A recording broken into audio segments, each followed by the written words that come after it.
Next up, we have our Ghost Recon Breakpoint review, and it's a big one. Right? Nice. So reviewing Ghost Recon Breakpoint, Tom Clancy's Ghost Recon. It's the longest title in the world. This is essentially a sequel to Ghost Recon Wildlands, which I have suggested to you countless times. I've played it. I'm just still really bad at playing a shooter game on PC, so I couldn't really get in the vibe of it. Okay.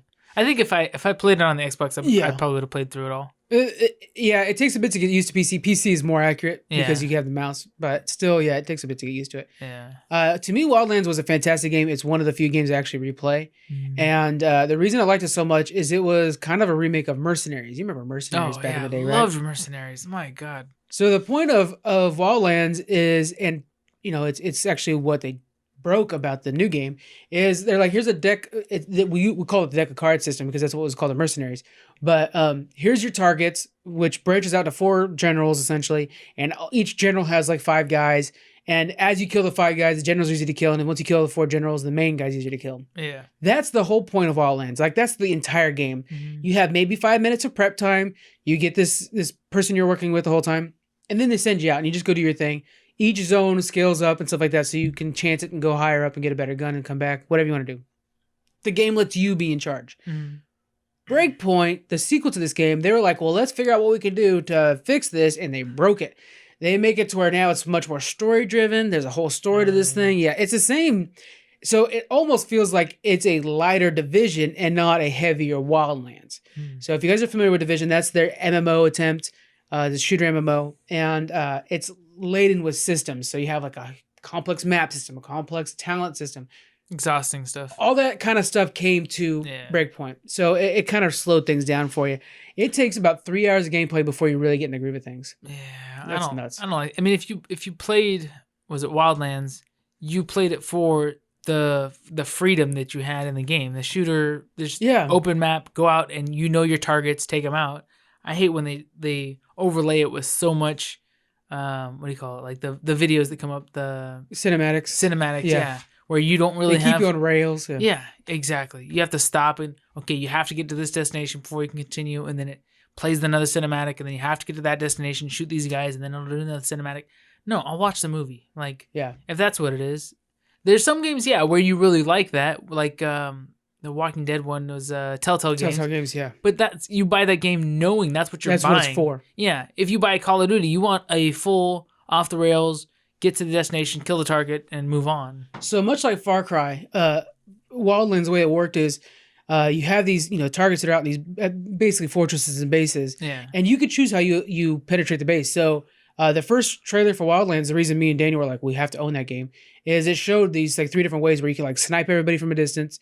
You can be stealth and sneak in and kill everybody without anybody seeing you, or you can just go rock and roll assault rifles and just start killing people as you go in.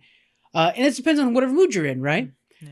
Well, and that's kind of how Mercenaries was as well, and it was really just a really good game. So in Breakpoint, they do eventually get to the point where you can kind of open up like that, but it takes a while to get there. So what I'm going to do is I'm going to go over my pros and cons, and we'll kind of go piece by piece. Gameplay wise, this takes place in like this fictional island that's like this oasis for scientists.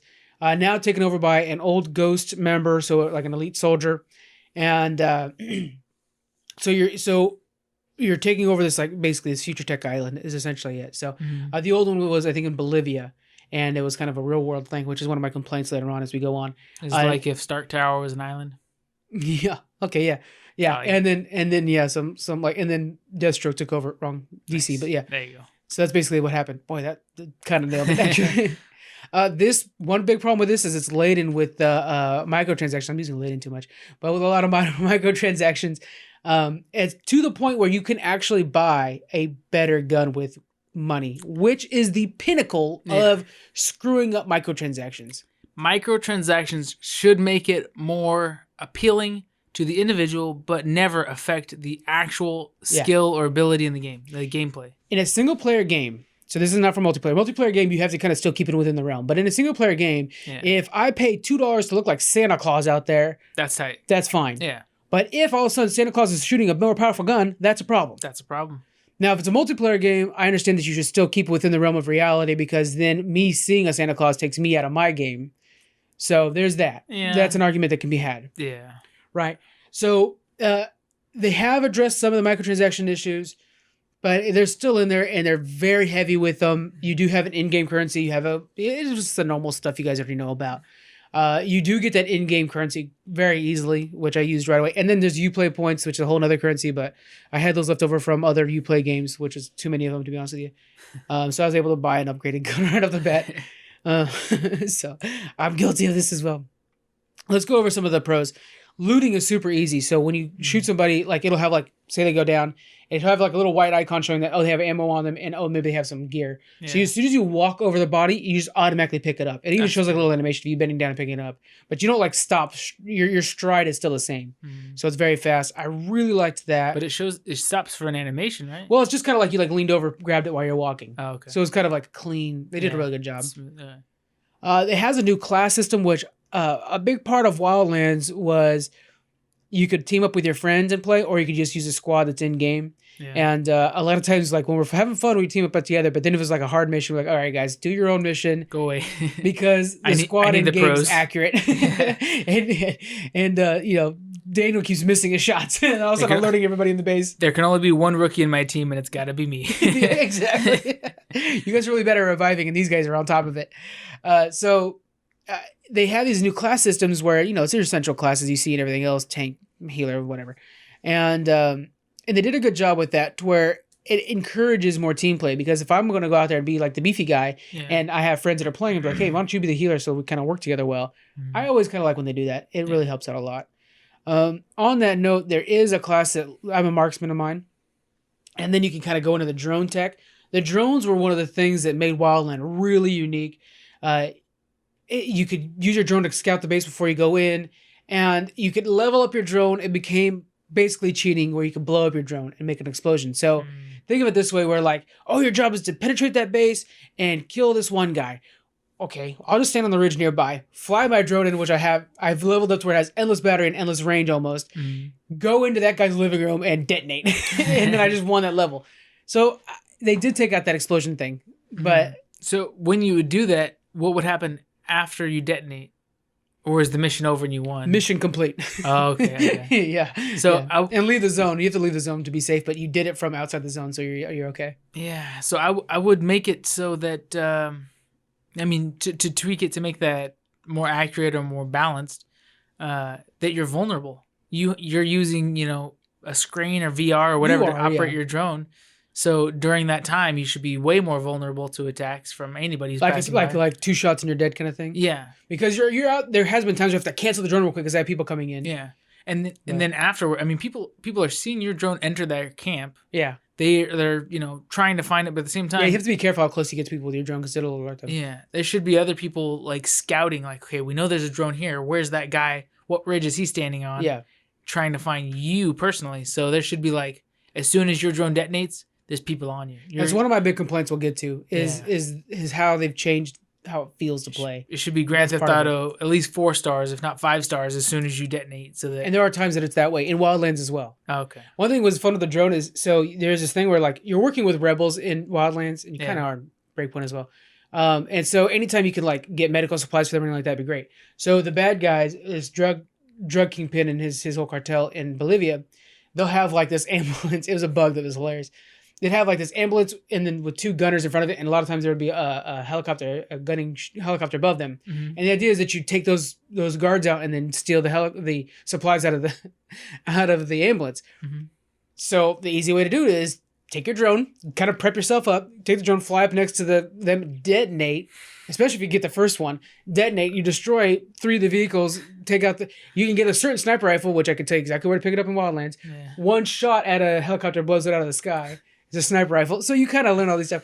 And then what's funny is like, you're supposed to steal the medical supplies off this ambulance. It's charred. It's just the frame, but you go up to it and you press E and you're like, all right, I got the flu shots. You didn't need to worry about keeping it alive. You just like... You could destroy it. Yeah, rain fire. Let me grab it. Could be a collapsed building on top of it. Hit E and you get the mats. Yeah.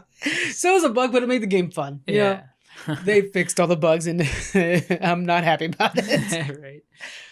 Okay, some of the other stuff. It has very tight... We'll go over the pros. We keep getting into the sidetrack stuff. I really liked Wildlands. So the shooting is very tight, which is normal for Tom Clancy games. I honestly think it's the best shooting in any of the game, any shooters.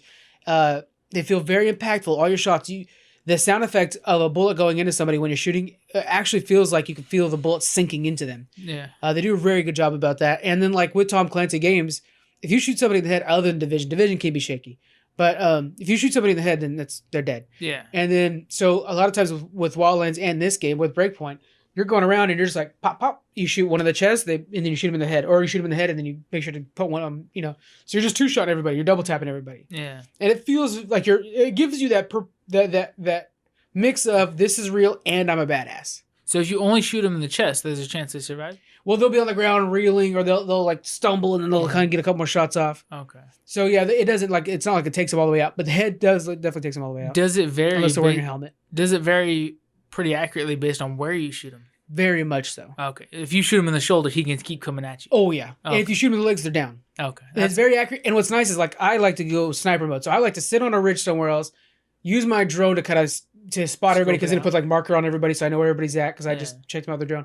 And then I like to sit there and just like pop. And what's cool is like if you shoot the right guy, somebody will hear a noise, they'll come over, check out, and then they'll be like, oh, high alert, because we found a dead body. But then they'll come by to help them out and like pop, pop, pop, pop. So you can kind of like plan your attack. Yeah. And then I walk in stealthily and just kind of like finish off anybody who still happens to be alive. That's how I like to approach the thing. I have some friends that were just like, yeah, just get a big machine gun, you're good. And I'm like, yeah, but I don't know, you can play how you want, Yeah, kick down the doors and go in as a tank. Right. And so, yeah, very tight shooting, and it just feels so rewarding when you take your time. Again, normal. So one big thing I really liked about this is it has two ways of playing: guided mode and exploration mode. So essentially, as you're playing the storyline, in the old game, it would tell you like, oh, these are, if you get these 4 things, and then it'll unlock the big boss you can get for the zone. So they call them evidence, but basically we'll collect this one thing while you're in the middle of a base. You do that, and then the big zone unlocks, and it was very simplified. In this one, you can do guided mode, which does that too, puts the markers on your map, or you can do exploration mode, where you have to actually like look up clues. Like you have to find papers. The paper will say like, oh, he's in Javier's house, and then you have to go to Javier's house, and like you have to actually like find your way through it. It's very, very cool. Makes it harder, yeah. You actually have to look around the room to find a clue. Yeah, I think for my second play, I would probably do it that way. Just kind of try it out. My first play, I was just like, I need to, Would feel a lot more like an Elder Scrolls game. Yeah, you could really extend the life of this game, which Wildlands, again, also very extended life. They did a really good job with that. The stories connect you to the characters around you more. In the last one, there were characters you knew about, but you really didn't care too much about. They just weren't that big. There were some conversation choices in Breakpoint, which is really cool. I always like when a game does that, because it makes the game makes you more attached to your character, which is Nomad in this one.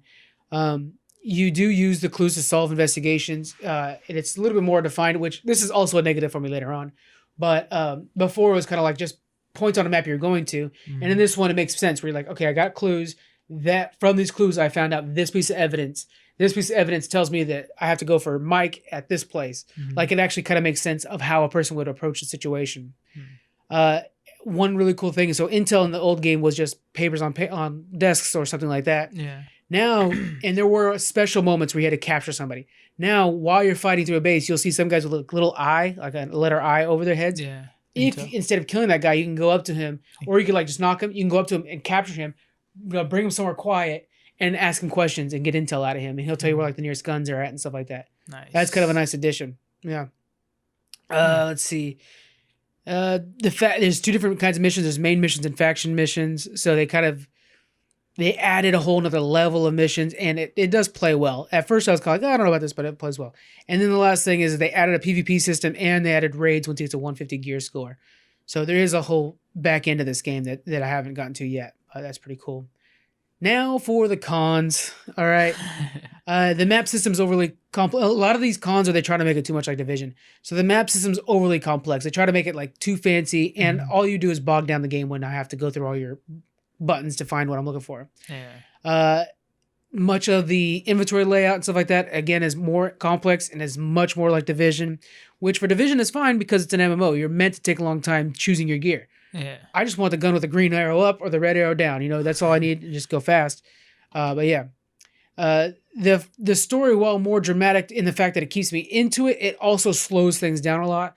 I'll spend time flying from one point to another or driving from one point to another just to watch another cutscene. And I feel like I should have broken into this base, or I should have done something. Like, give me the freedom to go out there and just wreak havoc like I want to. in your HQ, both games had kind of this HQ. The other game was actually much smaller, but in your HQ, other actual players are in there, which is a Division thing. So if you guys think about Division, you have these HQs like the post office in the first Division. There's players walking around. That exact thing is going on in Breakpoint, and it takes you out of it because it's like, okay, if my friends are here, then they're loading up with me, and I know I can team up with other people here, and that's cool, I guess. But it just feels like it changes the feel of the game. So, for example, in the first game, I was an elite Ghost member, 1 of 4 that landed in Bolivia, and we're going to make sure that we take out the Kingpin and save this country. It makes you feel like I'm against the odds, but I'm awesome. Yeah. In this one, first off, most of the island's on your side. Yeah. And you see a lot of other ghosts in this place with you. So you feel like, yeah, I'm just one of the guys on the side. Like, we're inevitably going to win this war. Yeah, one of many. We have so many on our side. Yeah. It just makes you feel like this isn't real. You're kind of pointless. Right. So it takes you out of it in a lot of the ways there. It's just kind of a weird feeling. Enemies are more advanced in tech than you. So in the old one, you were the guy advanced because you had drone. And they had tech, but it was like you have to destroy the generator so that the radar goes down so that you're able to fly, or so you're able to fly out without getting shot at, basically. Yeah. So basically you're fighting against, that's like 70s and 80s tech. Yeah. And you had the drone, so it kind of made you feel like you're a little bit above them. This one, there are police drones. So you're flying your drone in, and there's like police drones that are watching for drones. You have like robot vehicle tank thing going around that takes a lot of ammo to take out. And it feels like, I feel way weaker now. Yeah. I like the idea of me. I get the point of them. It's supposed to scale up because it is a sequel. It just doesn't feel as good. You don't feel like you have a technological edge anymore. Right, and it wasn't like I had a big one before, but now I have 0. Yeah. The one before was like, I have a drone, I'm able to spy on you guys, and they're like, hey, what is that? Like they get upset. You're in the wrong department now. You know who behind the scenes, while you're out there doing the hands-on stuff, there's somebody at a computer just like trying to hack into their drones or into their tank bots or whatever. Yeah. To turn them against each other. That's the thing is, before I was the old 007, now I feel like a modern 007, the one that's like Q's the one that's actually the more important guy. Exactly. There's some guy out there developing a perfect virus to destroy them. Yeah. The last game took place in Bolivia and actually dealt with a cartel and has real world problems of drug problems. This one is basically the idea of like the guy that made Tesla. What's his name? Oh, God. There's like this super arrogant tech guy that created an island for all of us tech friends to come to and create stuff together. And then a ghost took over. And so the island's fictional, the world's fictional, everything's fictional in this world when the first game actually took place in a real scenario. Yeah. Like something that could easily happen. We should keep bringing up real scenarios until we fix them. Well, it just kind of it grounds you into the game and makes things more real. Yeah. This one didn't have that. Let's see. My last little complaint. I'll say this one's last. Okay, one of two. First one is the card system's really complex and almost clunky, to where you don't have full freedom. It actually kind of guides you through the card system, which is like, why have that system then? Yeah. So dumb. And then the last thing is, so the main bad guy, the other ghost that actually turned bad, he's played by the guys on Punisher. He's Punisher. Oh yeah. He's a good actor. A very good actor. Yeah. Because they paid for him, the fidelity of his face is higher than everybody else in the room. Oh, God. So he's like later Xbox One, and everybody else in the room is like early Xbox One. Yeah. And so you're like, wait a minute, this looks so terrible when that guy's better graphics than everybody else because you paid for his face. Everybody else is computer-generated faces. What's up with a human talking to a bunch of PCs? It was so bad. That's weird. So last bit for this, guys, I would say my grade on this, I am having fun, and it's a very good shooter. So if you never played Wildlands, I'd say go pick this game out. It's a real fun one. It's a very good shooter if you're a shooter fan. If you're a Division fan, go pick this game up. It's like Division, but it lets you do a little bit more. So it's actually like a freeing version of Division. If you don't like shooters, what kind of gamer are you that would buy this? No, you gotta be a shooter fan. Yeah. This is definitely. This to me is like the tightest shooting game out there. So you gotta play it if you're a shooter fan. Now, if you're a Wildlands fan, wait for this to be on sale. Oh, don't buy this brand new. Please don't do that. Wait for it to be $30, $20. You'll be disappointed. Yeah, and then go into it. And again, it's fun, but it's definitely. I honestly, while I'm playing it, I'm just thinking like, I really want to play Wildlands again. You know what I'm saying? Yeah. Just give me that freedom. Why is Mercenaries 4 not happening or 3 not happening? Should be on 6 by now. Right. That's such a good series. But yeah, so that's it, guys. I would give it a solid C, 75, 74, maybe even. Yeah. I wasn't overly excited about it. But all right. A lot of hype, but nothing great afterwards. if they were to make a sequel, what should they do different? Let you just do your own thing. I'm telling you, you land and in 5 minutes, I want to hear like, these are we have to get rid of this kingpin. See what you can do out there. Make a mess, and just let me go do it. Let you unleash you, yeah. Unleash me, yeah. Because every so often, like in the process, but it was so native in the old game, where like you were like, man, this feels like I scaled up. I gotta go get this guy out of his house. And sometimes it would be like you have to capture that guy while he's driving away in his car. So it was a little bit more Grand Theft Auto-y, in that sense. But then it still felt okay. It was, I don't know. This one just feels very forced.